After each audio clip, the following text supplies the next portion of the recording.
Hi, I'm Sheldon from Dingwall Guitars. A real good way to look at the fan fret system is to ignore the frets altogether and just look at the scale lengths. We have shorter on the treble side going to longer on the bass side. And if you think of it, there are two musical stringed instrument families. There's the harps and pianos that cover a huge range from the highest notes to the lowest notes. And they all have the same heart shape to them. Low strings are longer, treble strings are shorter.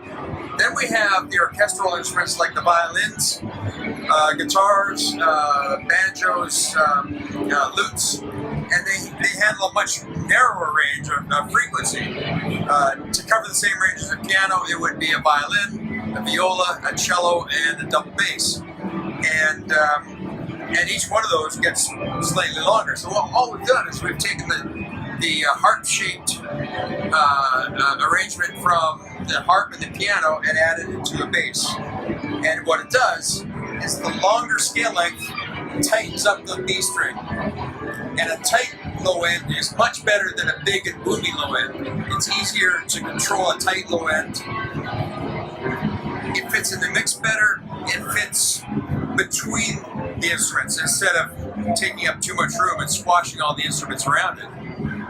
Because what happens then is the sound man's going to turn you down. With this, the bass can be loud and in the mix, but it doesn't squash.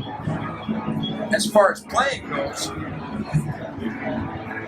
your fingers fan anyways, so it's not a big deal. It looks like it would be hard to play, and I thought the same thing. I thought it would be hard to play when I first saw one, but it's very easy. If you close your eyes and start playing, you won't make a mistake.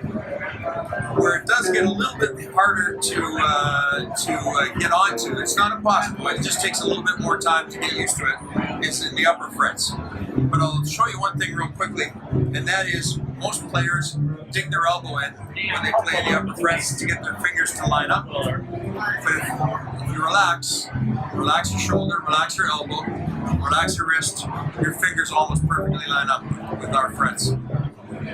So it's not as difficult as you think. You just have to unlearn a few things. Which brings up another concern. Can I play my old bass if I buy a Dingwall? No problem. You can go back and forth, no problem. Muscle memory will just take you right back to a similar spot. Lots of people play guitar and bass, which are much more different than a fan fret bass and a parallel fret bass. So it's easy to be done.